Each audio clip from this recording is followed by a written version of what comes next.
L D എഫിനെതിരായിട്ടുള്ള ഒരു വിരുദ്ധ വോട്ടാണ്, ഒരു ആൻറ്റി ഇൻകംബൻസി ഫാക്ടറാണ് വർക്ക് ചെയ്തത്. ചില സ്ഥലങ്ങളിൽ അത് ബി ജെ പിക്ക് ഗുണം ചെയ്തു, പക്ഷേ ബഹുഭൂരിപക്ഷ സ്ഥലത്തും അത് യു ഡി എഫിന് ഗുണം ചെയ്തു. അങ്ങനെ യു ഡി എഫിന് വലിയ വിജയമുണ്ടായി. ഇതാണ് സത്യം. 2016 എൽ ഡി എഫിനെ ജയിപ്പിച്ച പല ഘടകങ്ങളിൽ ഒരു പ്രധാനപ്പെട്ട ഘടകം ബി ഡി ജെ എസിൻ്റെ രൂപീകരണവും കേരളത്തിൽ അന്നുണ്ടായ സാമുദായിക ധ്രുവീകരണമാണ്.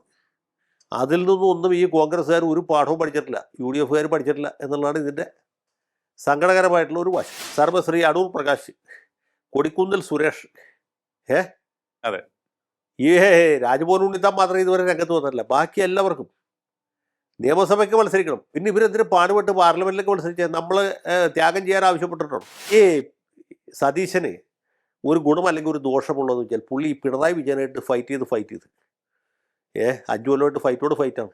അതെ, ഏതാണ്ട് ഒരു കതറിട്ട പിണറായിയായിട്ട് പുള്ളി മാറിയിട്ടുണ്ട്. പറഞ്ഞ മനസ്സിലായ, ഇത് തമാശ ആണെന്ന് പൂർണ്ണമായിട്ട് തമാശയല്ല, അതിൽ ഒരു സത്യവും.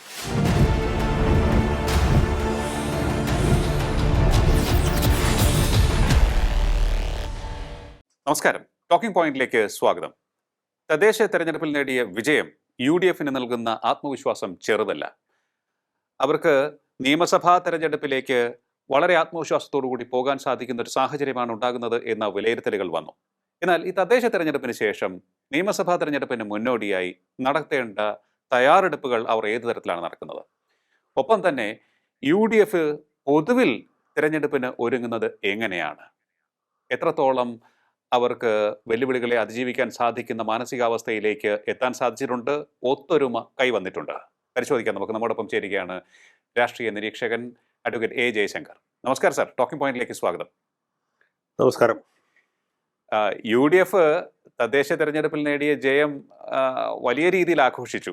അവർക്ക് അതിനുള്ള വകയുമുണ്ട്. കാരണം സ്വാഭാവികമായും നമ്മൾ നോക്കുമ്പോൾ തദ്ദേശ തെരഞ്ഞെടുപ്പിൽ വിജയം നേടുന്നവർക്ക് തൊട്ടടുത്ത് നടക്കാൻ പോകുന്ന നിയമസഭാ തെരഞ്ഞെടുപ്പിലും വിജയിക്കാൻ സാധിക്കും. അതാണ് ചരിത്രം പറയുന്നത്. അതുകൊണ്ട് തന്നെ അവർ ആത്മവിശ്വാസത്തിലുമാണ്. പക്ഷേ എത്രത്തോളം തയ്യാറെടുപ്പുകൾ അവരുടെ ഭാഗത്ത് നിന്ന് നടക്കുന്നുണ്ട്? എന്തൊക്കെ മാറ്റങ്ങളാണ് അവരിൽ വന്നുകൊണ്ടിരിക്കുന്നത്? അല്ല, ഇത് ചരിത്രം പരിശോധിച്ചാൽ ത്രിതല പഞ്ചായത്ത് തെരഞ്ഞെടുപ്പുകൾ തുടങ്ങിയ 1995 തൊട്ട് ഇക്കഴിഞ്ഞ തെരഞ്ഞെടുപ്പ് വരെ നമ്മൾ കാണുന്ന ഒരു കാഴ്ച എന്ന് പറയുന്നത്, ഈ ലോക്കൽ ബോഡി ഇലക്ഷനിൽ ഭൂരിപക്ഷം നേടുന്ന അതേ മുന്നണി അടുത്ത നിയമസഭാ തെരഞ്ഞെടുപ്പിൽ വിജയിക്കും എന്നുള്ളതാണ്. പക്ഷെ നമ്മൾ ഒന്നുകൂടി ശ്രദ്ധിച്ചു നോക്കുമ്പോൾ കാണുന്ന ഒരു കാഴ്ച എന്ന് വെച്ചാൽ 2000 തെരഞ്ഞെടുപ്പിന് ശേഷം 2001 ശേഷം യു ഡി എഫ് നിർണായകമായൊരു വിജയം നേടിയിട്ടില്ല എന്നുള്ളതാണ്. പാർലമെൻറ്റ് തെരഞ്ഞെടുപ്പിൽ നേടിയിട്ടുണ്ട്, പക്ഷേ നിയമസഭാ തെരഞ്ഞെടുപ്പിൽ നേടിയിട്ടില്ല. 2001 ഏറ്റവും വലിയ വിജയം ഉണ്ടായത്. 99 സീറ്റ് അവർ ജയിച്ചു. 100ാമത്തെ സീറ്റ് കോൺഗ്രസ് വിമതനായി മത്സരിച്ച നമ്മുടെ കഴക്കൂട്ടത്തെ എം എ വാഹിദും കൈവരിച്ചു. അതെ. പക്ഷേ അതിനുശേഷം അതുപോലൊരു വിജയം അവർക്ക് ഉണ്ടായിട്ടില്ല. 2010 വലിയ വിജയം ഉണ്ടായി ലോക്കൽ ബോഡി ഇലക്ഷനിലും. 2011 അത് ആവർത്തിക്കാൻ കഴിഞ്ഞില്ല. അപ്പോൾ ഇതാണ് യു ഡി എഫിൻ്റെ ഒരു ട്രാക്ക് റെക്കോർഡ്. അതിന് പല കാരണങ്ങളും പല സാഹചര്യങ്ങളൊക്കെ ഉണ്ട്. പ്രധാനമായിട്ടും നമ്മുടെ കരുണാകരൻ DIC ഉണ്ടാക്കിയതുമായി ബന്ധപ്പെട്ട് പിന്നീട് പാർട്ടിക്ക് സംഘടനാ തലത്തിലുണ്ടായിട്ടുള്ള വലിയ ഒരു ബലഹീനത ഒരു പ്രധാനപ്പെട്ട ഘടകമാണ്. ഓക്കെ. അപ്പോൾ ഇങ്ങനെയൊക്കെ പല കാര്യങ്ങളും ഉണ്ട്. ഇപ്പോൾ നമ്മൾ അതിനെ ചേഞ്ച് നോക്കേണ്ട ആവശ്യമില്ല. പക്ഷേ ഇപ്പോൾ വലിയൊരു വിജയം നേടിയിരിക്കുന്നു. മുനിസിപ്പാലിറ്റികളിൽ ബഹുഭൂരിപക്ഷം ജയിച്ചു, ഗ്രാമപഞ്ചായത്തുകൾ ഭൂരിപക്ഷം ജയിച്ചു, മുനിസിപ്പൽ കോർപ്പറേഷനുകൾ 6 4 ജയിച്ചു. ഒരെണ്ണം മാത്രമേ എൽ ഡി എഫിന് കിട്ടിയുള്ളൂ. അവിടെ പോലും കേവല ഭൂരിപക്ഷം കിട്ടിയില്ല. അവശേഷിച്ച 1 BJP ജയിച്ചു. ഇത് തീർച്ചയായിട്ടും യു ഡി എഫിന് ആത്മവിശ്വാസം നൽകുന്ന ഒരു ഘടകം തന്നെയാണ്, യാതൊരു സംശയമില്ല. പക്ഷെ അപ്പോഴും നമ്മൾ മനസ്സിലാക്കേണ്ട ഒരു കാര്യമുണ്ട്. യു ഡി എഫിനോടുള്ള സ്നേഹം കൊണ്ടോ താല്പര്യം കൊണ്ടോ അല്ല ജനങ്ങൾ വോട്ട് ചെയ്തത്. എൽ ഡി എഫിനെതിരായിട്ടുള്ള ഒരു വിരുദ്ധ വോട്ടാണ്, ഒരു ആൻറ്റി ഇൻകംബൻസി ഫാക്ടറാണ് വർക്ക് ചെയ്തത്.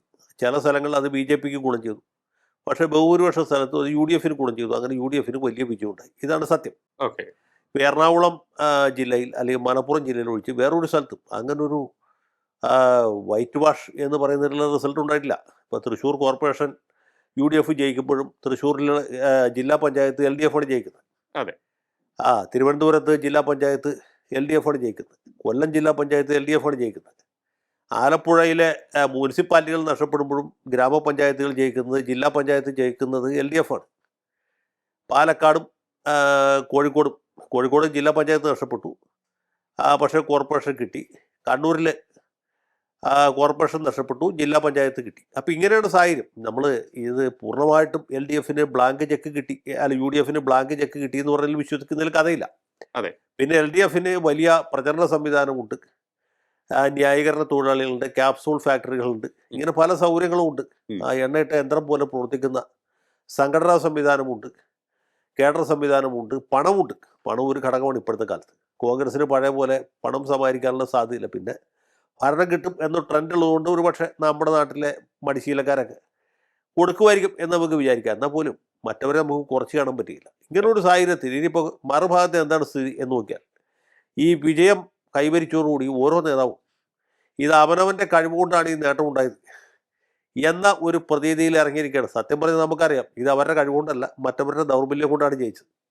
UDF നയിക്കുന്ന അല്ലെങ്കിൽ കോൺഗ്രസിനെ നയിക്കുന്ന പ്രധാനപ്പെട്ട നേതാവ് എന്ന് പറഞ്ഞാൽ VD സതീശനാണ്. സതീശന് വേണമെങ്കിൽ ആത്മവിശ്വാസം പ്രകടിപ്പിക്കാം, അല്ലെങ്കിൽ അഹങ്കരിക്കാം. ഓക്കെ. ആ നിലയിലുള്ള ഒരു വിജയം അദ്ദേഹത്തിന് കിട്ടിയിട്ട് അദ്ദേഹമാണ് ഇതിന് നടുനായകത്വം വഹിച്ച ആൾ. പിന്നെ ലീഗുകാർക്കും തീർച്ചയായിട്ടും അഭിമാനിക്കാം, അവർ നന്നായിട്ട് പ്രവർത്തിച്ചു, അവരുടെ സംഘടനാ സംവിധാനം ഫലപ്രദമായിട്ട് ഉപയോഗിച്ചു. മലപ്പുറം ജില്ലാ പഞ്ചായത്തിൻ്റെ എതിരില്ലാത്ത ജയം അവർക്കുണ്ടായി. മലബാറിൽ പൊതുവെ ലീഗ് നിർത്തിയ സ്ഥാനാർത്ഥികളൊക്കെ വിജയിച്ചു എന്ന് അവർക്കും അഭിമാനിക്കാം. പക്ഷെ അതിനപ്പുറത്ത് ആർക്കെങ്കിലും അഹങ്കരിക്കാനുണ്ടോ? ഇവിടെ സണ്ണി ജോസഫിൻ്റെ ഭാവം കണ്ടെത്തുന്നു അദ്ദേഹത്തിൻ്റെ മറ്റേ 80 കൊണ്ടാണ് UDF കോൺഗ്രസിന് ജയം ഉണ്ടായത്. അല്ലെങ്കിൽ DCC പ്രസിഡന്റുമാർ ഓരോരുത്തരുടെയും വിചാരം അവരുടെ മേന്മ കൊണ്ടാണ് ഇത് കിട്ടിയത്. ഓരോ ബ്ലോക്ക് പ്രസിഡന്റിൻ്റെയും ബൂത്ത് പ്രസിഡന്റിൻ്റെയും ഭാവം അയാളുടെ മേന്മ കൊണ്ടാണ്, അല്ലെങ്കിൽ അയാളുടെ ഗുണം കൊണ്ടാണ് ഇത് കിട്ടിയത്. സത്യത്തിൽ അങ്ങനെയേ അല്ല. അതൊക്കെ പോട്ടെ എന്ന് നോക്കാം, അവർ അഭിമാനിക്കട്ടെ, സന്തോഷിക്കട്ടെ, അത് വേറെ ആർക്കും ഉപദ്രവമുള്ള കാര്യമൊന്നുമല്ല. പക്ഷേ ഇവിടെ അനഭിലഷണീയമായ പല പ്രവണതകളും കാണുന്നുണ്ട്. പ്രത്യേകിച്ച് ഈ തെരഞ്ഞെടുപ്പ് കഴിഞ്ഞ ഉടനെ നമ്മുടെ കൊച്ചി കോർപ്പറേഷനിലും തൃശ്ശൂർ കോർപ്പറേഷനിലും ഒക്കെ ഉണ്ടായ വിഴുപ്പലക്കൽ. അതെ. ഒരു സ്ഥലത്ത് സമുദായത്തിൻ്റെ അടിസ്ഥാനത്തിലാണ് വരാപ്പുഴ അതിരൂപതയുടെ സ്ഥാനാർത്ഥി, കൊച്ചി രൂപതയുടെ സ്ഥാനാർത്ഥി, കൊച്ചി മേയർ ലത്തീൻ കത്തോലിക്കനായിരിക്കണം എന്ന അവകാശവാദം. കൊച്ചിയിൽ ലത്തീൻ കത്തോലിക്കന് ധാരാളമുള്ള സ്ഥലമാണ്. കോൺഗ്രസിൻ്റെ പ്രധാന വോട്ട് ബേസ് എന്ന് പറഞ്ഞാൽ ലത്തീൻ കത്തോലിക്കനാണ്, യാതൊരു സംശയമില്ല. ലത്തീൻ കത്തോലിക്കൻ ഈഴവർ മാർക്സിസ്റ്റ് പാർട്ടിക്ക് വോട്ട് ചെയ്യുന്ന പോലെയാണ് ലത്തീൻ കത്തോലിക്കർ കോൺഗ്രസിന് വോട്ട് ചെയ്യുന്നത്. വേളാങ്കണ്ണി മാതാവ് കഴിഞ്ഞാൽ പിന്നെ സോണിയാഗാന്ധിയാണ്, കുരിശ് കഴിഞ്ഞാൽ പിന്നെ കൈപ്പത്തിയാണ്. ഇതൊക്കെ എല്ലാവർക്കും അറിവുള്ള കാര്യമാണ്, ഒരു സംശയമില്ല. ആ സമുദായത്തിൽപ്പെട്ട ഒരാൾ മേയറാവണം എന്നവർ ആഗ്രഹിക്കുന്നതിൽ തെറ്റൊന്നുമില്ല. ഇതിൽ മേയറാകാൻ യോഗ്യരായിട്ടുള്ള ആളുകളിൽ ലത്തീൻ കത്തോലിക്കർ നല്ലവരുണ്ട്. ഇപ്പോൾ മേയറായിട്ടുള്ള ആളും ഇനി മേയറാകാൻ പോകുന്ന ആളും ആ സമുദായക്കാരാണ്. അതിലൊന്നും നമുക്ക് ആക്ഷേപമില്ല, അതിന് തർക്കവുമില്ല, ഇവരാവേണ്ടവർ തന്നെയാണ്. പക്ഷേ പരസ്യമായിട്ട് ഇത് ഞങ്ങളുടെ സഭയ്ക്ക്, ഞങ്ങളുടെ സമുദായത്തിന് കിട്ടണമെന്ന് വാശി പിടിക്കുമ്പോൾ അത് നൽകുന്ന ഒരു തെറ്റായ സന്ദേശമുണ്ട്. അതെന്താണ്? ഇപ്പോൾ മനസ്സിലായില്ലേ? അങ്കമാലി മുനിസിപ്പാലിറ്റിയിലെ ചെയർമാനായിട്ട് സുറിയാനി കത്തോലിക്കൻ വേണം എന്ന് പ്രത്യേകം പറയേണ്ട ആവശ്യമില്ല. അങ്കമാലിയിൽ സുറിയാനി കത്തോലിക്കർക്ക് വലിയ ഭൂരിപക്ഷമുള്ള സ്ഥലമാണ്. LDF ജയിച്ചാലും UDF ജയിച്ചാലും ആ സമുദായത്തിൽ നിന്ന് ഒരാളെ ആവുള്ളൂ. ഇനി മറ്റൊരു സമുദായത്തിൽ നിന്ന് ആളാകാൻ പാടില്ലെന്നില്ല. പക്ഷേ സാധാരണഗതിയിൽ അതേ ആവുള്ളൂ എന്ന് കരുതി നമ്മുടെ അങ്കമാലി അതിരൂപത arch bishop, major arch bishop പറയുകയാണ് അങ്കമാലിയിൽ നിശ്ചയമായിട്ടും സുറിയാനി കത്തോലിക്കൻ തന്നെ വേണം, വേറൊരാളെ പരിഗണിക്കാൻ പാടില്ല എന്ന് പറഞ്ഞാൽ മറ്റ് സമുദായക്കാർ അത് ഏത് രീതിയിലായിരിക്കും പരിഗണിക്കുക? അങ്കമാലിയിലുള്ളവർ മാത്രമല്ല, മറ്റ് സ്ഥലങ്ങളിലുള്ള ആളുകളും ഏത് രീതിയിലായിരിക്കും അത് പരിഗണിക്കുക? അതെ, അതൊന്നും ആലോചിക്കണ്ടേ? സമുദായ നേതാക്കളും ആലോചിക്കണം, കോൺഗ്രസ്സുകാരും ആലോചിക്കണം. ഇവിടുത്തെ കാര്യങ്ങൾ ഞങ്ങളാണ് തീരുമാനിക്കുന്നത്, മെത്രാന്മാർ ഇതിനെക്കുറിച്ച് ആലോചിച്ച് വിഷമിക്കേണ്ടതെന്ന് പറഞ്ഞാൽ മതി. പക്ഷെ അത് പറയില്ല. അവസാനം ഈ സമുദായത്തിൽപ്പെട്ട ഒരാൾക്ക് കിട്ടുമ്പോൾ ജനങ്ങൾ എന്ത് വിചാരിക്കും? ഇപ്പോൾ VK മിനിമോൾ അല്ലെങ്കിൽ ഷൈനി മാത്യു മേയറായിരുന്നു. ആ സമയത്ത് മറ്റ് സമുദായക്കാരെന്താ വിചാരിക്കുക? അല്ലെങ്കിൽ എതിർ പാർട്ടിക്കാരെന്താ പ്രചരിപ്പിക്കുക? CPMകാരെന്താ പ്രചരിപ്പിക്കുക? BJPക്കാരെന്താ പ്രചരിപ്പിക്കുക? കണ്ടോ, കൊച്ചിയിൽ മറ്റ് സമുദായക്കാരില്ലാത്തതുണ്ടല്ലോ. ഇവിടെ നായന്മാരുണ്ട്, ഈഴവരുണ്ട്, മുസ്ലിങ്ങളുണ്ട്, ലത്തീൻ അല്ലാത്ത വിവിധ ക്രൈസ്തവ സഭക്കാരുണ്ട്. ഇവരൊക്കെ എന്തിനാണ് വോട്ട് ചെയ്തത്? പെന്തിക്കോസുകാരെന്തിനാണ് വോട്ട് ചെയ്തത്? സുറിയാനിക്കാരെന്തിനാണ് വോട്ട് ചെയ്തത്? യാക്കോബായക്കാരും ഓർത്തഡോക്സുകാരും എന്തിനാണ് വോട്ട് ചെയ്തത് എന്നൊരു ചോദ്യം വരില്ലേ? സ്വാഭാവികമല്ലേ? അവരത്ര വിശാലമായിട്ട് ചിന്തിക്കുന്നവരായിക്കൊള്ളുന്നില്ലല്ലോ. ഇപ്പോൾ ലത്തീൻ കത്തോലിക്കർ ചോദിച്ചു വാങ്ങിക്കുന്നു, നമ്മൾ ചോദിക്കാത്തതുകൊണ്ട് നമുക്ക് കിട്ടിയില്ല എന്ന് തോന്നൂലേ? പോട്ടെ, തിരുവല്ലയിലുള്ള മർത്തോമക്കാരെന്ത് വിചാരിക്കും? മനസ്സിലായില്ലേ? മർത്തോമ സമുദായക്കാരിയായ ഒരു സ്ത്രീ ഇവിടെ കൊച്ചിയിൽ മേയറാകാൻ ചെറിയ സാധ്യത തെളിഞ്ഞു വന്നപ്പോൾ അവരെക്കാൾ യോഗ്യത ഉള്ളവരാണ് മറ്റു രണ്ട് സ്ഥാനാർത്ഥികൾ നമുക്കറിയാം. പക്ഷേ മർത്തോമക്കാർക്ക് മനസ്സിലാവില്ല. അവർ വിചാരിക്കും എന്താണ്, മർത്തോമക്കാരി ആയതുകൊണ്ട് ഞങ്ങളുടെ ആൾക്ക് കിട്ടിയില്ല. അപ്പം ചെങ്ങന്നൂരും തിരുവല്ലയിലുള്ള മർത്തോമക്കാരെന്ത് വിചാരിക്കും? ഇതൊരു വലിയ വിഷയമല്ലേ? അതെ. ഇത് LDF ആണെങ്കിൽ ഇങ്ങനെ ആർക്കെങ്കിലും വില വേശാൻ പറ്റുമോ? അപ്പോൾ കഴിഞ്ഞ തവണ കൗൺസിലിൽ ഭൂരിപക്ഷം ഇല്ല. നായർ സമുദായത്തിൽപ്പെട്ട ഒരാളെ CPM മേയറായിട്ട് പ്രപ്പോസ് ചെയ്തു. ആ കൂട്ടത്തിൽ ഏറ്റവും യോഗ്യനായിട്ടുള്ള ആൾ അദ്ദേഹം തന്നെയായിരുന്നു, ഒരു സംശയമില്ല. 3 തവണ 4 തവണ കൗൺസിലറായ ആളാണ്. വീണ്ടും കൗൺസിലറായിട്ട് ജയിക്കുന്നു. പ്രതിച്ഛായ ഉള്ള ആളാണ്, ചെറുപ്പക്കാരനാണ്, യോഗ്യനാണ്. 5 കൊല്ലം പുള്ളി മേയറായിട്ടിരുന്നു. ഒരു സമയവും സമുദായവും ചോദിച്ചില്ല ഞങ്ങൾക്ക് തരണം, ലത്തീൻകാരന് തരണം, അല്ലെങ്കിൽ ഈഴവന് തരണം, മുസ്ലിമിന് തരണം എന്ന് പറഞ്ഞില്ല. പറഞ്ഞിട്ട് കിട്ടൂല എന്ന് അവർക്കറിയാം. കാരണം അത് വേറെ സെറ്റപ്പാണ്. അപ്പം ഇത് തീർച്ചയായിട്ടും വളരെ അനാരോഗ്യകരമായ ഒരു പ്രവണതയാണ്. മാത്രമല്ല നമുക്കറിയാമല്ലോ, ഈ UDF ഭരണം കിട്ടുമ്പോൾ ഓരോ സമയത്തും എന്താ സംഭവിക്കുന്നത്? ഈ പണ്ട് ആഫ്രിക്കയിൽ നിന്ന് ജിറാഫിനെ കൊടുത്തപ്പോൾ അതിലൊന്ന് കത്തോലിക്കൻ വേണം എന്ന് കേട്ടിട്ടില്ലേ? തിരുക്കൊച്ചി നമ്മുടെ ശ്രീമൂലം പ്രജാസഭയിൽ ഉണ്ടായ സംഭവം, ഉണ്ടായതല്ല, ഉണ്ടായതായിട്ട് പറയപ്പെടുന്നത് ഒരു തമാശ കഥയാണ്. അന്ന് കത്തോലിക്കരുടെ അവകാശങ്ങൾക്ക് വേണ്ടി വാദിച്ചിരുന്ന തരിയത് കുഞ്ഞിത്തൊമ്പൻ എന്ന് പറഞ്ഞ ഒരാളുടെ പുള്ളി എന്ത് വരുമ്പോഴും ദിവാൻ പേഷ്കാരെ നിയമിക്കുന്നു, അതിൽ കത്തോലിക്കന് വേണം എന്ന് പറയും. ഹൈക്കോടതിയിൽ ജഡ്ജിയെ നിയമിക്കുന്നു, കത്തോലിക്കന് വേണം എന്ന് പറയും. അതിന് ചോദിക്കാത്തതുകൊണ്ട് കിട്ടാതെ പോരെന്ന് വിചാരിച്ചാണ് പുള്ളി ചോദിക്കുന്നത്. പക്ഷേ ഇത് എന്ത് സംഭവിച്ചു? പിന്നെ പുള്ളിയെക്കുറിച്ച് ഒരു തമാശ കഥ ഉണ്ടാക്കിയതാണ് നമ്മുടെ സുപ്രസിദ്ധ സിനിമാ സംവിധാനമായിരുന്ന അരവിന്ദൻ ഉണ്ടായിരുന്നല്ലോ. അരവിന്ദൻ്റെ അച്ഛൻ MN ഗോവിന്ദൻ നായർ അന്ന് നിയമസഭയിൽ അംഗമായിരുന്നു. അദ്ദേഹമാണ് ഉണ്ടാക്കിയതെന്ന് കരുതപ്പെടുന്നു. ഞാൻ ആദ്യം ധരിച്ചിരുന്നത് ഇത് EV കൃഷ്ണപിള്ളയായിരുന്നാണ്. കൃഷ്ണപിള്ള അല്ല, MN ഗോവിന്ദൻ നായരാണ്. പുള്ളി പറഞ്ഞുണ്ടാക്കിയ കഥയാണ്. അതിന് വലിയ പ്രചാരം കിട്ടി. 2 ജിറാഫുകളെ കൊണ്ടുവന്നു, ഇപ്പോൾ അതിനൊന്ന് കത്തോലിക്കൻ വേണം എന്നാവശ്യപ്പെട്ടു എന്നുള്ളത്. അത് വെറും തമാശയല്ല. സത്യം പറഞ്ഞാൽ ഇത് നമ്മുടെ ദൈനംദിന ജീവിതത്തിൽ സംഭവിച്ചുകൊണ്ടിരിക്കുന്നവരുടെ എപ്പോഴൊക്കെ UDF അധികാരത്തിൽ വന്നാലും അതിൽ ലത്തീൻ കത്തോലിക്കൻ വേണം, അതിൽ യാക്കോബായക്കാരൻ വേണം, അതിൽ മർത്തോമക്കാരൻ വേണം, നാടാർ ക്രിസ്ത്യാനി വേണം. ഇങ്ങനെയൊക്കെ പച്ചയ്ക്ക് അവകാശവാദം ഉന്നയിക്കാൻ ആളുകൾക്ക് ധൈര്യം വരും എന്നുള്ളതാണ്. ഇപ്പോൾ ലീഗിന് 4 മന്ത്രി കിട്ടിയപ്പോൾ പോരാ, 5-ാം മന്ത്രി വേണം. അതുണ്ടാക്കിയ ഒരു പുകിലോർമ്മയില്ലേ? കേരളത്തിൽ ഏറ്റവും സാമുദായിക ധ്രുവീകരണം ഉണ്ടാക്കിയതിൻ്റെ കാരണം അതാണ്. BDJS ഉണ്ടായത് അതുകൊണ്ടാണ്. നായർ മുതൽ നമ്പൂരി മുതൽ നായാടി വരെ എന്ന മുദ്രാവാക്യം ഉണ്ടായത് അങ്ങനെയാണ്. അതെ. UDF വോട്ട് ബേസിനെ അതിഭീകരമായിട്ട് ബാധിച്ച ഒരു വിഷയമായിരുന്നു ഇത്. 2016 LDF ജയിപ്പിച്ച പല ഘടകങ്ങളിൽ ഒരു പ്രധാനപ്പെട്ട ഘടകം BDJS രൂപീകരണവും കേരളത്തിൽ അന്നുണ്ടായ സാമുദായിക ധ്രുവീകരണമാണ്. അതിൽ നിന്നൊന്നും ഈ കോൺഗ്രസ്സുകാർ ഒരു പാഠവും പഠിച്ചിട്ടില്ല, UDF പഠിച്ചിട്ടില്ല എന്നുള്ളതാണ് ഇതിൻ്റെ സങ്കടകരമായിട്ടുള്ള ഒരു വശം. അപ്പോൾ ഇത് 2026 UDF ഒരു സർക്കാർ വരുന്നു എന്ന് വിചാരിക്കാം. രമേശ് ചെന്നിത്തല മുഖ്യമന്ത്രി, അല്ലെങ്കിൽ VD സതീശൻ മുഖ്യമന്ത്രി ആയാലും ഇത് തന്നെ ആവർത്തിക്കും. ഓരോ സഭയും ഓരോ സംഘടനയും ഓരോ ജാതി വിഭാഗവും അവരുടെ പങ്ക് ചോദിക്കും. അവർക്ക് അർഹപ്പെട്ടതല്ല, അതിനേക്കാൾ കൂടിയ പങ്ക് ചോദിക്കും. ഞങ്ങളുടെ മേന്മ കൊണ്ടാണ് ജയിച്ചത്, ഞങ്ങളുടെ സമുദായ സംഘടന ഫത്വ പുറപ്പെടുവിച്ചുകൊണ്ടാണ് നിങ്ങൾക്ക് വോട്ട് കിട്ടിയത് എന്നൊക്കെ പറയും. അതിപ്പോൾ തന്നെ തുടങ്ങിയിട്ടുണ്ട്. ഇപ്പോൾ ഈ കൊച്ചി കോർപ്പറേഷനിലേക്ക് 3 ലീഗുകാർ ജയിച്ചു, 3 പേര് ജയിച്ചു. കോൺഗ്രസ്സുകാർ 40-ലധികം പേര്, 46 പേരായിട്ട് ജയിച്ചു. ലീഗിന് ഡെപ്യൂട്ടി മേയർ സ്ഥാനം വേണം, മനസ്സിലായി? അതിൽ കുറഞ്ഞ ഒരു പദവി വേണ്ട. ഇതാണ് ഡിമാൻഡ്. എന്ത് ഡിമാൻഡ് വേണം ചെയ്യാമല്ലോ. കൊല്ലത്ത് 2 ലീഗുകാർ ജയിച്ചു, അവർക്കും വേണം ഡെപ്യൂട്ടി മേയർ. എന്തുകൊണ്ട് അവർ മേയർ സ്ഥാനം ചോദിക്കാത്തതെന്നാണ് നമുക്ക് അത്ഭുതം. ഇപ്പോൾ ഇവിടെ പല ആളുകൾ തമാശയായിട്ട് പറഞ്ഞു, ലീഗുകാർ ഇതുകൊണ്ട് നിർത്തിയല്ലോ ഭാഗ്യം, തിരുവനന്തപുരത്ത് ഡെപ്യൂട്ടി മേയർ ചോദിച്ചില്ലോ. ആ പാർട്ടിയുടെ തനത് സ്വഭാവം നോക്കുമ്പോൾ തിരുവനന്തപുരത്ത് ഡെപ്യൂട്ടി മേയർ ചോദിക്കാം. മുസ്ലിം ലീഗ് ആണെങ്കിൽ ഡെപ്യൂട്ടി മേയർ കൊടുക്കണമല്ലോ, ഭരണഘടനാപരമായിട്ട് അവരുടെ അവകാശമല്ലേ. അപ്പം ഇതൊക്കെ വെറും പരിഹാസത്തിന് അപ്പുറത്ത് ജനങ്ങളുടെ ഇടയിൽ ഓടുന്ന ചില സാധനങ്ങളാണ്, മനസ്സിലായില്ലേ? പഴയ പോലെ അല്ല. ഇപ്പോൾ ഈ സോഷ്യൽ മീഡിയ ഒക്കെ ഉള്ളതുകൊണ്ട് കാര്യങ്ങൾ ജനങ്ങളിലേക്ക് അപ്പം എത്തും. അത് കോൺഗ്രസ്സുകാർക്ക് മനസ്സിലായിട്ടില്ല. പിന്നെ ഇതിനേക്കാളും വലിയൊരു പ്രശ്നം കിടക്കുന്ന ഇതല്ല, ഇപ്പോൾ ഈ കോൺഗ്രസിൽ നിന്ന് 2 കാലും കുഴിയിലായ നേതാക്കന്മാർക്ക് വരെ നിയമസഭയ്ക്ക് മത്സരിക്കണം, ജയിക്കണം, മന്ത്രിയാകണം. ചിലർക്ക് മുഖ്യമന്ത്രിയാകണം. മുഖ്യമന്ത്രി സ്ഥാനത്തേക്ക് 6 പേരോ 7 പേരായിട്ട് ഉണ്ട്. നിങ്ങൾ വിചാരിക്കുക എന്താ വിചാരിച്ചേ? സാധാരണ അല്ലേ, ബൈ ഡിഫോൾട്ട് മുഖ്യമന്ത്രി ആകേണ്ടത് VD സതീശനാണ്. കാരണം പ്രതിപക്ഷ നേതാവിൻ്റെ സ്റ്റെപ്പിംഗ് സ്റ്റോണാണ് മുഖ്യമന്ത്രി. അങ്ങനെയാണ് പാർലമെന്ററി പ്രാക്ടീസ്, അങ്ങനെയാണ്. ഓക്കെ. ബ്രിട്ടനിലാണെങ്കിൽ ഇപ്പോൾ ലേബർ പാർട്ടിയുടെ നേതാവ് പ്രതിപക്ഷത്താണെങ്കിൽ ജയിക്കുമ്പോൾ ആ ആൾ പ്രധാനമന്ത്രിയാവും. കൺസർവേറ്റീവ് പാർട്ടിയാണ് പ്രതിപക്ഷ നേതാവ്, അടുത്തതിന് പ്രധാനമന്ത്രിയാവും. അതാണ് അവിടുത്തെ സാധാരണ. ഇപ്പം നയനാർ മാറി കരുണാകരൻ മാറി നയനാർ, അങ്ങനെയുള്ള നാട്ടുനടപ്പ്. അതെ. ഇപ്പോൾ ഉമ്മൻചാണ്ടി മുഖ്യമന്ത്രി ആയിരിക്കുമ്പോൾ VS അച്യുതാനന്ദൻ പ്രതിപക്ഷ നേതാവ്, അച്യുതാനന്ദൻ മുഖ്യമന്ത്രിയാകുമ്പോൾ ഉമ്മൻചാണ്ടി പ്രതിപക്ഷ നേതാവ്. ഇതാണ് സാധാരണ നാട്ടുനടപ്പ്. അപ്പോൾ സതീശനാണ് ഒന്നാമത്തെ ക്ലെയിം. പിന്നെ രമേശ് ചെന്നിത്തല ഉണ്ട്. അദ്ദേഹം നേരത്തെ 5 കൊല്ലം പ്രതിപക്ഷ നേതാവായിട്ടിരുന്ന ആളാണ്, സതീശനേക്കാൾ സീനിയറാണ്. ന്യായമായിട്ടൊരു ക്ലെയിം പുള്ളിക്കുണ്ട്, ഇല്ലെന്നല്ല പറഞ്ഞു. കുറച്ചുകൂടി ഭരണപരിചയമുണ്ട്. പിന്നെ ഘടകകക്ഷികളെയൊക്കെ മേച്ചുകൊണ്ട് നടക്കാൻ കുറച്ചുകൂടി മെയ്വഴക്കമുള്ളതാണ്. സതീശനെ പോലെ അത്ര ഒരു സ്റ്റിഫ്നെസ് ഇല്ല.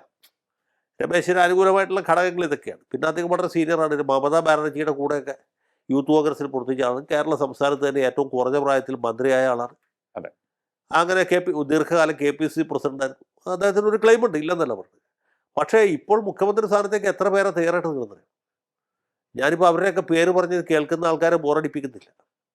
മാത്രമല്ല, ഈ തെരഞ്ഞെടുപ്പ് രാഷ്ട്രീയത്തിൽ നിന്നൊക്കെ എത്രയോ കൊല്ലം മുമ്പ് പിന്തിരിഞ്ഞ് KPCC പ്രസിഡന്റായി പോയി, പിന്നെ പ്രത്യേകിച്ച് ഒരു സ്ഥാനമോ മാനമോ വഹിക്കാതിരിക്കുന്ന, നമ്മളൊക്കെ ഒരു മാന്യനായിട്ട് കണക്കാക്കിയിട്ടുള്ള മുല്ലപ്പള്ളി രാമേന്ദ്രൻ വരെ. കാര്യം അദ്ദേഹം ഖാദർ കുപ്പായൊക്കെ ഇസ്തിരിയിട്ട് പോകുന്ന ആളാണ്, മുടിയൊക്കെ നന്നായിട്ട് ഡൈ ചെയ്യുന്ന ആളാണ്. എങ്കിൽ പോലും അദ്ദേഹത്തിൻ്റെ പ്രായത്തെക്കുറിച്ച് അദ്ദേഹത്തിന് ഒരു ബോധ്യം വേണ്ടേ? ചിലർ പറയുന്നത് VM സുധീരനെ രംഗത്തിറക്കുന്നതാണ്. സുധീരൻ അങ്ങനെ പോകുന്നില്ല എന്ന് ഞാൻ വിചാരിക്കും. ഇപ്പോൾ എറണാകുളത്ത് പ്രചരിച്ചിട്ടുള്ള ഒരു ഒരു ഒരു ക്രൂരമായ തമാശ, വളരെ ക്രൂരമാണ്. എങ്കിൽ പോലും ഈ തെന്നല ബാലകൃഷ്ണപിള്ള സാറും CV പത്മരാജനും അല്പം നേരത്തെ കണ്ണടച്ചു പോയി. അല്ലായിരുന്നെങ്കിൽ അവർ ക്ലെയിമായിട്ട് വന്നേനെ എന്നുള്ളതാണ്. ഇത് പരിഹാസമാണ്, ക്രൂരമായ പരിഹാസമാണ്. എങ്കിൽ പോലും ഇപ്പോഴത്തെ ഒരു ട്രെൻഡ് വെച്ച് നോക്കുമ്പോൾ ഇത് അസംഭവ്യമല്ല. ഇതാണ് കോൺഗ്രസ്സുകാരുടെ മനസ്സിൽ. ഇപ്പോൾ ഇനി പോട്ടെ, ഈ കഴിഞ്ഞ പാർലമെന്റ് തെരഞ്ഞെടുപ്പിൽ മത്സരിച്ച് ജയിച്ച MP-മാരായ ആളുകളുണ്ടല്ലോ. അതെ. സർവശ്രീ അടൂർ പ്രകാശ്, കൊടിക്കുന്നിൽ സുരേഷ്, അതെ, ഈ രാജ്ഭവൻ ഉണ്ണിത്താൻ മാത്രമേ ഇതുവരെ രംഗത്ത് വന്നിട്ടില്ല. ബാക്കി എല്ലാവർക്കും നിയമസഭയ്ക്ക് മത്സരിക്കണം. പിന്നെ ഇവരെന്തിനു പാടുപെട്ട് പാർലമെന്റിലേക്ക് മത്സരിച്ച് നമ്മൾ ത്യാഗം ചെയ്യാൻ ആവശ്യപ്പെട്ടിട്ടുണ്ടോ? ഇതിനൊക്കെ വല്ല തത്വദീക്ഷ വേണ്ടേ? കൊടിക്കുന്നിൽ സുരേഷൊക്കെ എത്ര കൊല്ലമായിട്ട് പാർലമെന്റിൽ ഇരിക്കുന്ന ആളാണ്. ഇരുന്നിരുന്നിരുന്ന് അവിടെ ആല് മുളച്ചു. അദ്ദേഹത്തിന് ഇനിയിപ്പോൾ നിയമസഭയ്ക്ക് മത്സരിക്കണം, ജയിക്കണം, മന്ത്രിയാകണം. ഇനിയിപ്പോൾ അഥവാ നിയമസഭയ്ക്ക് മത്സരിച്ച് തോറ്റുപോയാൽ കുഴപ്പമില്ല, പുള്ളിക്ക് പാർലമെന്റിൽ കണ്ടിന്യൂ ചെയ്യാം. അതെ, അല്ലെങ്കിൽ പാർലമെന്റ് അംഗത്ത് രാജിവെച്ചിട്ട് മത്സരിക്കട്ടെ. ഇപ്പം ഇന്നൊരു രസമുണ്ട്. അല്ലെങ്കിൽ ഉപതെരഞ്ഞെടുപ്പ് നടത്തേണ്ട ചിലവാര് വഹിക്കും, ഇയാളുടെ തറവാട്ടിൽ നിന്ന് കാശ് കൊടുത്തിട്ട് നടത്തൂ. ഇതൊക്കെ ജനങ്ങൾ ആലോചിക്കേണ്ട കാര്യങ്ങളല്ലേ? ഇവരൊക്കെ എന്തിന് ഇത്ര പാടുപെട്ട് നമ്മൾ തിരഞ്ഞെടുത്ത് ബുദ്ധിമുട്ടി ഡൽഹിക്ക് പറഞ്ഞു വിട്ടത്? അവരൊക്കെ ദേശീയ രാഷ്ട്രീയത്തിൽ പോയി വെട്ടിത്തിളങ്ങാൻ വേണ്ടിയിട്ടാണ്. നരേന്ദ്രമോദിക്കെതിരായിട്ട്, ഫാസിസത്തിന്, സാമ്രാജ്യത്വത്തിനെതിരായിട്ട് പടപൊരുതാൻ വേണ്ടി പോയ ആൾക്കാരാണ്. 1.5 കൊല്ലം ആയില്ല. അതിനുമുമ്പ് ഞാൻ നിയമസഭയ്ക്ക് മത്സരിച്ചോളാം. നിയമസഭാംഗങ്ങളായി ചിലരെയൊക്കെ പാർലമെന്റിലേക്ക് മത്സരിപ്പിച്ച ചരിത്രമുണ്ട്. മത്സരിക്കുകയും ജയിക്കുകയും തോക്കുകയൊക്കെ ചെയ്തവരുണ്ട്. ഇപ്പോൾ വീണ ജോർജ് പത്തനംതിട്ട മത്സരിച്ച് തോറ്റുപോയി. പത്തനംതിട്ട CPM-ന് ജയിക്കാൻ ബുദ്ധിമുട്ടുള്ള സീറ്റാണ്. വീണ ജോർജ് ഓർത്തഡോക്സ് ഏരിയ ആയതുകൊണ്ട് ഒരു പക്ഷേ മത്സരിച്ചാൽ ജയിച്ചേക്കാം എന്ന് വിചാരിച്ച് നിർത്തിയതാണ്. അതുപോലെ AM ആരിഫ് അരൂർ MLA ആയിരിക്കുമ്പോൾ അദ്ദേഹത്തെ ആലപ്പുഴയിൽ നിർത്തി. VM നമ്മുടെ KC വേണുഗോപാലായിരിക്കും സ്ഥാനാർത്ഥി എന്ന് അയച്ച് നിർത്തിയതാണ്. പക്ഷേ അവസാനം വേണുവിന് പകരം ഷാനിമോൾ ഉസ്മാൻ വന്നുകൊണ്ട് അദ്ദേഹം ചെറിയ ഭൂരിപക്ഷത്തിലാണെങ്കിൽ ജയിക്കുന്ന സാഹചര്യമുണ്ട്. അതൊക്കെ മനസ്സിലാക്കാം. KC വേണുഗോപാലിനെ തന്നെ ആലപ്പുഴയിൽ MLA ആയിരിക്കുമ്പോൾ പാർലമെന്റിലേക്ക് നിർത്തി ആ സീറ്റ് പിടിച്ചെടുക്കാൻ വേണ്ടിയിട്ടാണ്. അദ്ദേഹം പിടിച്ചെടുക്കുകയും ചെയ്തു. അതുപോലെ KV തോമസിനെ അങ്ങനെ നിർത്തിയതല്ല. അദ്ദേഹം തന്നിഷ്ടപ്രകാരം മത്സരിച്ച് ജയിച്ച് പാർലമെന്റ് മെമ്പറായിട്ട് പോയി കേന്ദ്രമന്ത്രിയൊക്കെ അയാളാണ്. K സുധാകരനെ നിർത്തിയത് കണ്ണൂർ മണ്ഡലം പിടിച്ചെടുക്കാൻ വേണ്ടിയിട്ടാണ്. അതുപോലൊരു സാഹചര്യം അല്ലല്ലോ ഇപ്പോൾ. നിയമസഭാ മണ്ഡലം പിടിച്ചെടുക്കേണ്ട ആവശ്യമില്ലല്ലോ. ഇപ്പോൾ X മത്സരിച്ചാലും Y മത്സരിച്ചാലും Z മത്സരിച്ചാലും ജയിക്കാവുന്ന സാഹചര്യമുണ്ട്. ഈ മുതിർന്ന നേതാക്കളൊക്കെ പാർലമെന്റിൽ തന്നെ കണ്ടിന്യൂ ചെയ്തിട്ട് എന്തിനവർ ഈ പാടുപെട്ട് നിയമസഭയ്ക്ക് മത്സരിക്കാമെന്ന് പറഞ്ഞു? എന്താ ഇതിൻ്റെയൊക്കെ ലോജിക്ക്? ഇതൊക്കെ കാണുമ്പോൾ കേരളത്തിലെ പ്രബുദ്ധരായ വോട്ടർമാർക്ക് ഇവരോട് വലിയ സ്നേഹം തോന്നും. ഓടിച്ചെന്ന് പിടിച്ച് മുല്ലപ്പള്ളി മത്സരിച്ചാലേ ഇവിടെ ജയിക്കുള്ളൂ. കൊയിലാണ്ടി മണ്ഡലം പിടിച്ചെടുക്കാനായിട്ട് മുല്ലപ്പള്ളി വരണം. അല്ലെങ്കിൽ നാദാപുരത്ത് ആരെങ്കിലും തലയും മുറുക്കി, പഴയ ചേകവന്മാരുടെ നാടാണല്ലോ, പുത്തൂരം വീട്ടിലെ ആരോമൽ ചേകവരായിട്ട് മുല്ലപ്പള്ളി രാമേന്ദ്രൻ അങ്കത്തട്ടിൽ ഇറങ്ങണം എന്ന് പറഞ്ഞാൽ കേൾക്കുന്നവർ കൂടി ബോധ്യം വരണ്ടേ? അത് ഒന്നാലോചിക്കും. ഇതൊക്കെ ഇടതുപക്ഷത്തിന് വലിയ പ്രാമുഖ്യമുള്ള സ്ഥലങ്ങളാണ്. ഈ വയസ്സുകാലത്ത് മുല്ലപ്പള്ളി രാമേന്ദ്രൻ അവിടെയൊക്കെ പോയി മത്സരിച്ച് ഈ നേർക്ക് നേരെ വെട്ടി വീരജന്മം പ്രാപിക്കുന്ന ആ രംഗം ഒന്ന് ആലോചിച്ച് നോക്കൂ. ആരോ പുള്ളിയെ പറഞ്ഞ് തെറ്റിദ്ധരിപ്പിച്ചാന്ന് ഞാൻ വിചാരിക്കുന്നു. മുല്ലപ്പള്ളി രാമേന്ദ്രൻ അങ്ങനെ ഒരു അധികാരമോഹിയായിട്ട് എനിക്ക് ഒരിക്കലും തോന്നിയിട്ടില്ല. പക്ഷെ ഇങ്ങനെയൊക്കെ പറയാൻ തുടങ്ങി കഴിഞ്ഞാൽ ഇത് എവിടെ ചെന്ന് അവസാനിക്കും? അപ്പൊ ഇതൊക്കെ നൽകുന്ന ഒരു സൂചന എന്താണ്? നിങ്ങളൊന്ന് ആലോചിച്ച് നോക്കിയിട്ട് എന്നോട് പറഞ്ഞാൽ മതി. കാണുന്നവർ ഓരോരുത്തർ ആലോചിക്കട്ടെ. ഇത് കാണുന്ന കോൺഗ്രസ്സുകാരും മാർക്സിസ്റ്റുകാരും കണ്ടിച്ചിരിക്കും, BJP-കാർ ചിരിക്കും, സ്വാഭാവികമായിട്ട് ന്യായമാണ്. പക്ഷേ ഇത് കാണുന്ന ആത്മാഭിമാനമുള്ള കോൺഗ്രസ്സുകാർ ഒന്ന് ആലോചിക്കുക. നിങ്ങളുടെ നാട്ടിൽ മത്സരിക്കാൻ ആളിലായിട്ടാണോ ഈ മുല്ലപ്പള്ളി രാമേന്ദ്രൻ, അല്ലെങ്കിൽ അടൂർ പ്രകാശ്, അതുമല്ലെങ്കിൽ നമ്മുടെ കൊടിക്കുന്നിൽ സുരേഷ്, ഇതുപോലുള്ള ആളുകൾ വീണ്ടും മത്സരിക്കാം എന്ന് പറഞ്ഞ് രംഗത്ത് വരുന്നതിൻ്റെ ലോജിക്ക് എന്താണ്? ഷാഫി പറമ്പിൽ വരെ സന്നദ്ധരായിട്ട് നിൽക്കുകയാണ്. ഏത് നിയമസഭയ്ക്ക് മത്സരിക്കാൻ പണ്ട് കുഞ്ഞാലിക്കുട്ടി ഇതുപോലെ പോയിട്ടൊരു വരവ് വന്നാണ്, അത് ഓർക്കണല്ലേ? അതുകൊണ്ട് കൂടിയാണ് LDF-ന് ഭൂരിപക്ഷം കിട്ടിയത്. കുഞ്ഞാലിക്കുട്ടി വീണ്ടും വരുന്നത് കേരളത്തിൽ മുഖ്യമന്ത്രിയാകാനാണ് എന്നൊരു പ്രചാരണം. ഈ ഹിന്ദു വോട്ടർമാരുടെ അല്ല ക്രിസ്ത്യൻ വോട്ടർമാരുടെ ഇടയിൽ ഭയങ്കരമായിട്ട് വ്യാപിച്ചു. അതിൻ്റെ റിസൾട്ടാണ് ഈ കഴിഞ്ഞ നിയമസഭാ തെരഞ്ഞെടുപ്പിൽ 2021 നമ്മൾ കണ്ടത്. അതുപോലെയുള്ള റിസൾട്ട് ഇത്തവണ വേണോ? ഈ പാർലമെൻറ്റിലേക്ക് ജയിച്ചു പോയ പുങ്കവന്മാർക്ക് അവിടെ തന്നെ ഇരുന്നാൽ പോരെ? ഇന്ത്യൻ പാർലമെൻറ്റ് അങ്ങനെ ഇരിക്കുമ്പോൾ ചൊറിച്ചിലുണ്ടാവുന്ന ഒരു സ്ഥലമാണോ? ഏ ഏ, അങ്ങനെ ഒരു ചോദ്യം. ഇപ്പം ഇവരിയ്ക്കുന്ന സീറ്റിൽ ആരെങ്കിലും നായ്ക്കുറനെ പൊടി ഇട്ടിട്ടുണ്ടെങ്കിൽ ശരിയാണ്, ചൊറിഞ്ഞിട്ടിരിക്കാൻ വയ്യ എന്ന് പറഞ്ഞ് കേരളത്തിലേക്ക് തിരിച്ചു വരാം. അങ്ങനെയൊന്നുമില്ലല്ലോ. പുതിയ പാർലമെൻറ്റ് മന്ദിരത്തിൽ നായ്ക്കുറനെ പൊടി ഇട്ടിട്ട് നമ്മൾ കേട്ടിട്ടില്ല. അതെ. അപ്പം ഇതൊക്കെ മഹാ നാണക്കേടാണ്, പോക്കണം കേടാണ്. കോൺഗ്രസ്സുകാരെന്ന് വെച്ചാൽ എന്തെങ്കിലും വകതിരിവ് വേണ്ടേ, മര്യാദ വേണ്ടേ? വോട്ട് ചെയ്ത് ജയിപ്പിക്കുന്ന ആൾക്കാരോട് എന്തെങ്കിലും ഒരു ആത്മാർത്ഥതയോ പ്രതിബദ്ധതയോ എന്തെങ്കിലും ഒന്ന് വേണ്ടേ? ചിലപ്പോ ഇതൊക്കെ കേട്ടും കണ്ടും മനം മടുത്തിട്ടായിരിക്കുമോ വി.ഡി. സതീശൻ തലമുറ മാറ്റം അനിവാര്യമാണെന്ന് പറഞ്ഞത്? അല്ല, അത് മാത്രമാണ് ഇതിൻ്റെ അകത്ത് ആകെ കൂടി ഒരു സിൽവർ ലൈനായിട്ട്, ഒരു രജത രേഖയായിട്ട് എനിക്ക് തോന്നുന്നു. ഈ സതീശൻ പറഞ്ഞ കാര്യങ്ങളൊക്കെ ഇതുവരെ പാലിച്ചിട്ടുണ്ട്. പുള്ളി ഒരു കാര്യം പറഞ്ഞതാണ്. അത് പുള്ളിയുടെ ഈ ഒരു കാര്യം ഞാൻ പറയുന്നത് തമാശയായിട്ട് മാത്രമല്ല, ഒരു പകുതി തമാശയായിട്ട് പകുതി കാര്യമായിട്ടും പറയുന്നത്. ലിയോ ശ്രദ്ധിച്ചോളൂ എന്ന് എനിക്കറിയില്ല. ഈ മലയാളത്തിൽ തൽഗുണം എന്നോ അതൽ ഗുണം എന്നോ മറ്റോ ഒരു അലങ്കാരമുണ്ട്. കൃത്യം ഞാൻ ഓർക്കണില്ല. ഞാൻ സ്കൂളിൽ പഠിക്കുമ്പോൾ, ഞാൻ പഠിച്ച സ്കൂളിൽ ഗ്രാമർ വളരെ കമ്പൽസറി ആയിരുന്നു. അപ്പോൾ ഒരു തിരുവല്ലക്കാരിയായ ഒരു ശോശാമ്മ ടീച്ചറാണ് ഞങ്ങളെ ഗ്രാമർ പഠിപ്പിച്ചത്. ആ ടീച്ചർ പഠിപ്പിച്ച ഈ പല അലങ്കാരങ്ങളിലും വൃത്തങ്ങളിലും പെട്ട ഒരു സാധനമാണ് തൽഗുണം അല്ലെങ്കിൽ അതൽ ഗുണം. തൽഗുണമാണെന്ന് എനിക്ക് തോന്നുന്നത്. തൽഗുണം സുഗുണം വിട്ട് മറ്റൊന്നിന് ഗുണമേൽക്കുക എന്നത്. സ്വന്തം ഗുണം വിട്ട് മറ്റൊന്നിൻ്റെ ഗുണം ഏറ്റെടുക്കുന്നതിനാണ് തൽഗുണം എന്ന് പറയുന്നത്. സബ്ജക്ട് ടു കറക്ഷൻ കേട്ടോ. വളരെ പഴയ 1977-78 കാലത്ത് ഓർമ്മയെന്ന് പറയുന്നതാണ്. ഞാനിപ്പോൾ വൃത്തമഞ്ജരിയും സാഹിത്യവും നോക്കിയിട്ട് പറഞ്ഞതല്ല. അപ്പോൾ തെറ്റ് പറ്റാനുള്ള സാധ്യത വളരെ കൂടുതലാണ്.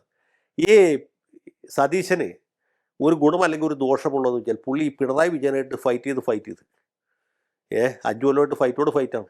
അതെ. ഏതാണ്ട് ഒരു കതറിട്ട പിണറായി ആയിട്ട് പുള്ളി മാറിയിട്ടുണ്ട്. പറഞ്ഞ മനസ്സിലായി. ഇത് തമാശ ആണെന്ന് പൂർണ്ണമായിട്ട് തമാശയല്ല, അതിൽ ഒരു സത്യമുണ്ട്. അദ്ദേഹത്തിൻ്റെ ബോഡി ലാംഗ്വേജും അദ്ദേഹത്തിൻ്റെ സംസാര ശൈലിയും ഒക്കെ ഏതാണ്ട് തൃശ്ശൂർക്കാരുടെ ഭാഷ പറഞ്ഞ ഒരു അര പിണറായിയാണ്. തൃശ്ശൂർക്കാരൻ അങ്ങനെ പറയാം, കൊള്ളാൽ ഇത് പിന്നെ ആളൊരു അര ചാക്കോളയുള്ളൂ എന്ന്. തൃശ്ശൂർ വലിയൊരു കാശുകാരനാണ് ചാക്കോള. മനസ്സിലായോ? സാമാന്യം കാശുകാരനായ ഒരാളെ കണ്ടപ്പോൾ ഇവന് ആൾ കൊള്ളട്ടെ, ഇവന് ആളൊരു അര ചാക്കോളയാണ് എന്ന്.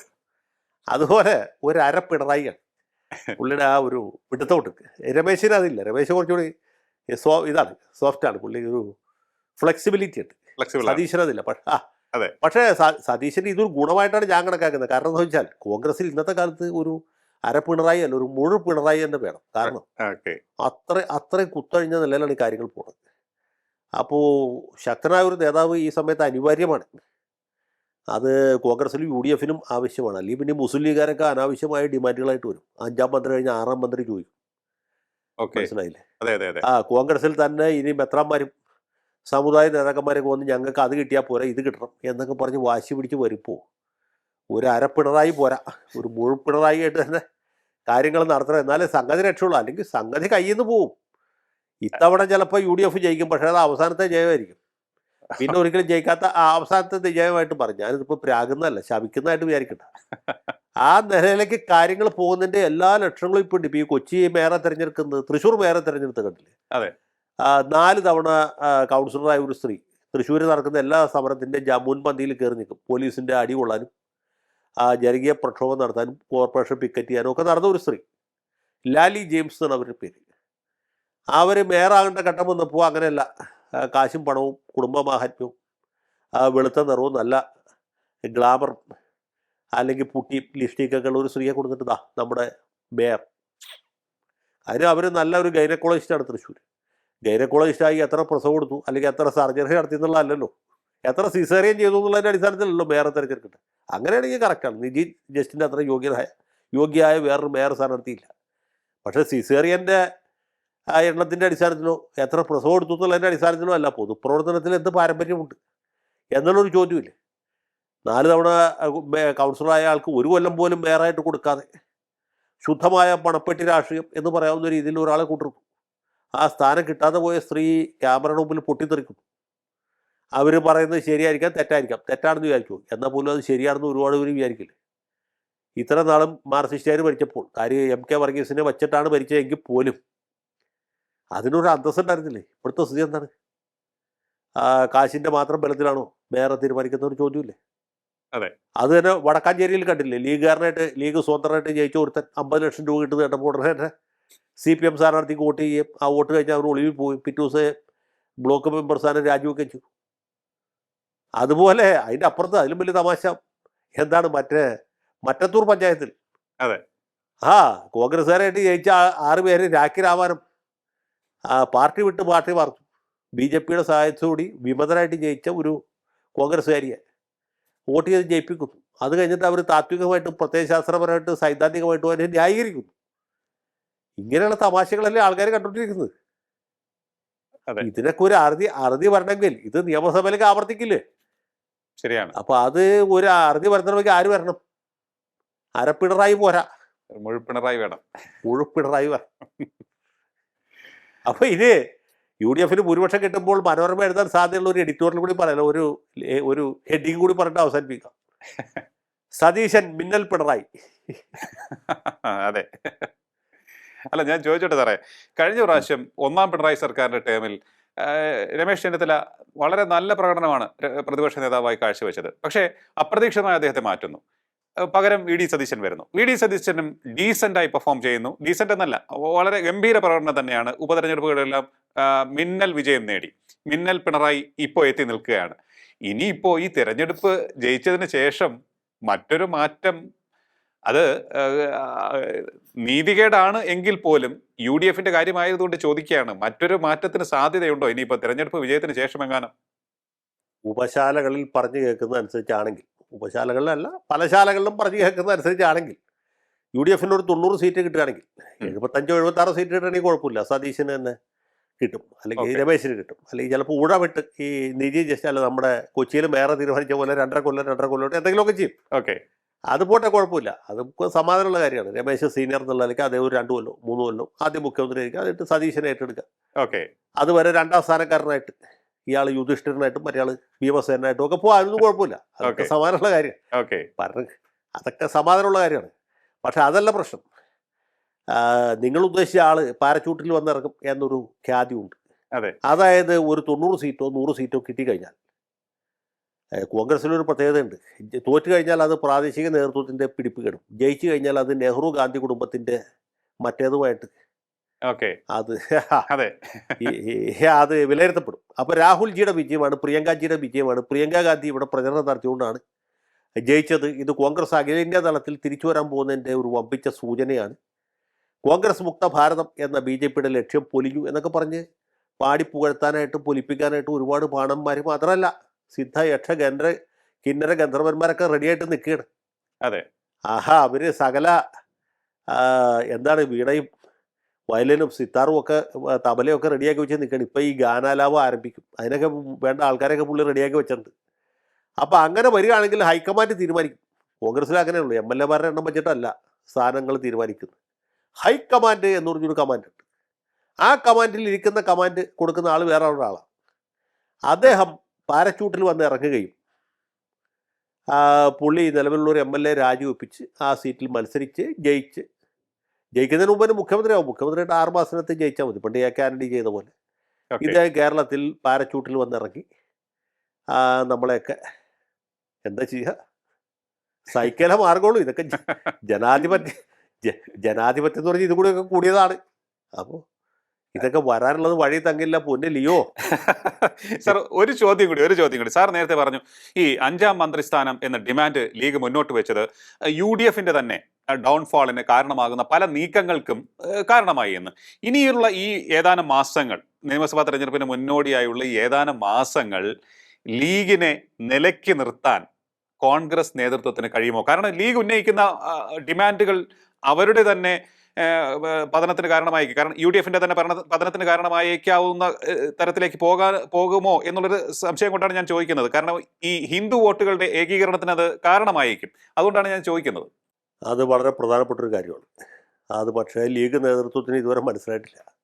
പിന്നെ വെൽഫെയർ പാർട്ടിയുമായിട്ടുള്ള വെൽഫെയർ പാർട്ടിയായിട്ട് ചേർന്നിട്ട് ലീഗിന് എന്ത് നേട്ടമുണ്ടായി എന്ന് പറയുമ്പോൾ, വെൽഫെയർ പാർട്ടിക്കായിട്ട് 31 പഞ്ചായത്ത് വാർഡേ ജയിക്കാൻ പറ്റിയിട്ടുള്ളൂ. 31, 32 അതിൽ കൂട്ട് കിട്ടിയിട്ടില്ല. അവർ തന്നെ അവകാശപ്പെടുന്നത് 70ആണ്. ഇത്രയും വലിയൊരു തെരഞ്ഞെടുപ്പ് നടന്നിട്ട് 70 സീറ്റ് 75 സീറ്റ് ജയിച്ചു എന്നാണ് അവർ അവകാശപ്പെടുന്നത്. പക്ഷേ സത്യത്തിൽ ചിഹ്നത്തിൽ മത്സരിച്ച ഗ്യാസ് സിലിണ്ടർ അടയാളത്തിൽ മത്സരിച്ച് ജയിച്ചവർ 30-31 ഉള്ളൂ. അപ്പോൾ അത്രയും വലിയ ശക്തമായൊരു പാർട്ടിയാണെന്ന് ആലോചിക്കും. ആ പാർട്ടിയുമായിട്ട് കൂട്ടുചേർന്നിട്ട് UDF എന്തെങ്കിലും നേട്ടമുണ്ടോ? ഒരു നേട്ടവുമില്ല. മാത്രമല്ല പല സ്ഥലത്തും ഈ ലീഗിൻ്റെ അടക്കം സ്ഥാനാർത്ഥികളെ തോൽപ്പിക്കാനായിട്ട് ജമാഅത്തെ ഇസ്ലാമിക്കാർ മുന്നിട്ടിറങ്ങി. എൻ്റെ അതിൻ്റെ കണക്കൊക്കെ ഉണ്ട്. ഞാനിപ്പോൾ സമയക്കുറവ് കാരണം അതിലേക്ക് പോകുന്നില്ല. അപ്പോൾ അങ്ങനെയുള്ള സംഘടനയുമായിട്ടുള്ള കൂട്ടുചേരൽ. പിന്നെ PV അൻവറിനെ പോലെ എല്ലാവരാലും പരിത്യജിക്കപ്പെട്ട ഒരു ആത്മാവിനെ കൂട്ടം കൂട്ടിയത്. അതുകൊണ്ട് എന്ത് നേട്ടമുണ്ടായി? എന്ത് നേട്ടമുണ്ടാവും? പിന്നെ ഇപ്പോൾ LDF തന്നെ ഒരു കാലിൽ നിൽക്കുന്ന ജോസ് കെ മാണിയെ തിരിച്ചു കൊണ്ടുവരാനുള്ള ശ്രമം. ഇതിൻ്റെയൊക്കെ വല്ല ആവശ്യമുണ്ട്? ഇത് തിരിച്ചു വന്നാൽ പുള്ളി ധനകാര്യ വകുപ്പിൽ കുറഞ്ഞ് എന്തെങ്കിലും വകുപ്പ് ചോദിക്കൂ. ഇനി പുള്ളിക്ക് അത് കിട്ടിയില്ലെങ്കിൽ എത്ര മെത്രാന്മാരെ കൊണ്ട് ഇത് പറയിപ്പിക്കും. ഇങ്ങനെയൊക്കെയുള്ള പ്രശ്നങ്ങളില്ലേ? അതെ. അപ്പോൾ ലീഗിനെ മാത്രം നിലനിർത്തിയാൽ പോരാ, ലീഗുകാർ തന്നെ നിൽക്കണം. ലീഗുകാരെ തന്നെ ഇത് പറഞ്ഞ് ബോധ്യപ്പെടണം. നിങ്ങൾ അനാവശ്യമായിട്ടുള്ള ഡിമാൻഡൊക്കെ ഈ സമയത്ത് ഉന്നയിച്ചാൽ, അല്ലെങ്കിൽ അനാവശ്യമായ പ്രൊപ്പോസിഷൻസ് മുന്നോട്ട് വച്ചാൽ സംഗതി പുലിവാലാകും എന്ന് പറഞ്ഞാൽ മനസ്സിലാക്കാൻ കഴിവുള്ളവരൊക്കെ തന്നെയാണ് ലീഗുകാർ. അവർ മോശക്കാരൊന്നുമല്ല. ലീഗ് പാർട്ടിയെക്കുറിച്ച് എനിക്ക് യാതൊരു തെറ്റിദ്ധാരണയില്ല. PK കുഞ്ഞാലിക്കുട്ടി മോശക്കാരനൊന്നുമല്ല. പുള്ളി നല്ല ബുദ്ധിയും വിവരവും വിവേകവും ഉള്ള ആളാണ്. അതെ. അപ്പോൾ PK കുഞ്ഞാലിക്കുട്ടിയും സാദിഖ് അലി തങ്ങളെ വിളിച്ച് ഇരുത്തി ഒരു സ്ഥലത്തേക്ക് കാര്യം പറയണം. നിങ്ങൾ വേണ്ടാത്ത പണിക്ക് നിൽക്കരുത്. മര്യാദയ്ക്കാണെങ്കിൽ നമുക്കിതും കൊണ്ട് നടക്കാം. അല്ലെങ്കിൽ ആളുകൾ വെറും പൊട്ടന്മാരൊന്നുമല്ല. 3 മാസത്തിനിടയ്ക്ക് വോട്ട് മാറ്റി ചെയ്യാൻ ഈ ആൾക്കാർക്ക് അറിയാം. അതെ. പഴയ കാലമല്ല എന്ന് പറഞ്ഞാൽ ഇപ്പോൾ ഒരു ഉദാഹരണം പറഞ്ഞാൽ 2010 വലിയ ഭൂരിപക്ഷം കിട്ടിയതല്ലേ. ഇന്നിപ്പോൾ ഈ കിട്ടിയ പഞ്ചായത്ത് തെരഞ്ഞെടുപ്പിൽ കിട്ടിയതിനേക്കാൾ വലിയ ജയമായിരുന്നു. ഏതെങ്കിലും ഒരു പഞ്ചായത്ത് മുനിസിപ്പാലിറ്റി കോർപ്പറേഷൻ തെരഞ്ഞെടുപ്പിൽ UDF കിട്ടിയതിൽ വെച്ച് ഏറ്റവും വലിയ വിജയമാണ് 2010 അതെ അതെ. 2011 വന്നപ്പോൾ സ്ഥിതി എന്തായി? വെറും 2 ആളുടെ ഭൂരിപക്ഷത്തിലാണ് കിട്ടിയത്. അത് തന്നെ CPM വേല വെച്ച് ചിലരെയൊക്കെ തോൽപ്പിച്ചതുകൊണ്ടാണ്. ശരിയാണ്. വീരേന്ദ്രകുമാറിൻ്റെ പാർട്ടി അപ്പുറത്തേക്ക് പോയതുകൊണ്ടാണ്. അവരെ പോയതല്ല, അവരെ ചവിട്ടി പുറത്താക്കിയതാണ്. മഞ്ഞളാംകുഴി അലി ഇഷ്ടപ്രകാരം പോയതല്ല. അലി പോയതുകൊണ്ടാണ് 2 സീറ്റ് പോയത്. മങ്കടയിൽ പോയി, പെരിന്തൽമണ്ണയിൽ പോയി. അലി കൂടെ ഉണ്ടായിരുന്നെങ്കിൽ 2 സീറ്റും LDF ജയിക്കുമായിരുന്നു. വീരൻ്റെ പാർട്ടി ഉണ്ടായിരുന്നെങ്കിൽ അവരുടെ 2 സീറ്റ് ജയിക്കുമായിരുന്നു. 2-3 സീറ്റ് ജയിക്കുമായിരുന്നു. അപ്പോൾ 5 സീറ്റായി. 2 സീറ്റാണ് പോയത്. അതെ. പിന്നെ VS അച്യുതാനന്ദൻ വീണ്ടും മുഖ്യമന്ത്രി ആകരുതെന്ന നിർബന്ധം പാർട്ടിക്കകത്ത് വേറെ ചില മുതലാളിമാർക്കുണ്ടായിരുന്നു. അതും ഒരു ഘടകമായിരുന്നു. ഞാൻ പറഞ്ഞത് ഈ രാഷ്ട്രീയത്തിൽ കരുണാകരൻ പറഞ്ഞ പോലെ എപ്പോഴും 2 കൂട്ടിയാൽ 4 ആവില്ല. ചിലപ്പോൾ 5 ആവും, ചിലപ്പോൾ 3 ആവും. അതെ. അപ്പോൾ 2 കൂട്ടി 3 ആകുന്ന ഒരു സാഹചര്യം ഉണ്ടാകാതിരിക്കണമെങ്കിൽ എന്ത് വേണം? മുസ്ലിം ലീഗ് അടക്കം എല്ലാ പാർട്ടികളും സംയമനം പാലിക്കണം, മാന്യത പുലർത്തണം. നേതാക്കന്മാരും അത് തന്നെ വിചാരിക്കണം. ഞാൻ മത്സരിച്ച് ജയിച്ചാൽ മാത്രമേ UDF അധികാരത്തിൽ വന്നാൽ രക്ഷയുള്ളൂ എന്ന് വിചാരിച്ചാൽ ബുദ്ധിമുട്ടാവും. തീർച്ചയായിട്ടും. എന്തായാലും തദ്ദേശ തെരഞ്ഞെടുപ്പിന് ശേഷം UDF സംഭവിച്ചുകൊണ്ടിരിക്കുന്ന മാറ്റങ്ങൾ വലുതാണ്. കോൺഗ്രസിനുള്ളിലും ആ മാറ്റങ്ങൾ സംഭവിച്ചുകൊണ്ടിരിക്കുന്നു. VD സതീശൻ പറയുന്നു തലമുറ മാറ്റം വേണമെന്ന്. പക്ഷേ മറുവശത്തേക്ക് നോക്കുമ്പോൾ ജയശങ്കർ സാർ പറഞ്ഞതുപോലെ റിട്ടയർമെന്റിന് ശേഷം പലർക്കും ഇപ്പോൾ ഒരു മോഹമുദിച്ചിരിക്കുകയാണ് വീണ്ടും തെരഞ്ഞെടുപ്പിൽ മത്സരിക്കണമെന്ന്. പാർലമെന്റിലേക്ക് പോയവർക്കെല്ലാം തന്നെ മോഹമുദിച്ചിരിക്കുകയാണ് നിയമസഭയിലേക്ക് എത്തണം എന്ന്. അത്തരത്തിൽ ഉള്ള ഒരു അവിയൽ പരുവത്തിലേക്ക് പോയിക്കൊണ്ടിരിക്കുകയാണ് UDF. നേതൃത്വത്തിന് എത്രത്തോളം പക്വമായും ശക്തമായും ഇടപെടാൻ സാധിക്കും, അതിനനുസരിച്ചിരിക്കും അവരുടെ വിജയസാധ്യത. ഒപ്പം തന്നെ സംയമനം പാലിക്കണം ലീഗും മറ്റുള്ളവരും ഒക്കെ തന്നെ. ഇതിനുള്ള കരുത്ത് UDF നേതൃത്വത്തിനുണ്ടോ, കോൺഗ്രസ് നേതൃത്വത്തിനുണ്ടോ? അത് അളക്കപ്പെടുന്ന നാളുകളായിരിക്കും ഈ നിയമസഭാ തെരഞ്ഞെടുപ്പ് വരെ നമുക്ക് കേരളത്തിൽ ഇനി കാണാൻ പോകുന്നത്. വളരെയധികം നന്ദി സാർ, ഇത്രയും സമയം ടോക്കിംഗ് പോയിന്റുമായി സംസാരിച്ചത്. ടോക്കിംഗ് പോയിന്റിന്റെ ഈ അധ്യായം ഇവിടെ പൂർണ്ണമാകുന്നു. ഇനി അടുത്ത എപ്പിസോഡിൽ കാണാം നമുക്ക്. നമസ്കാരം.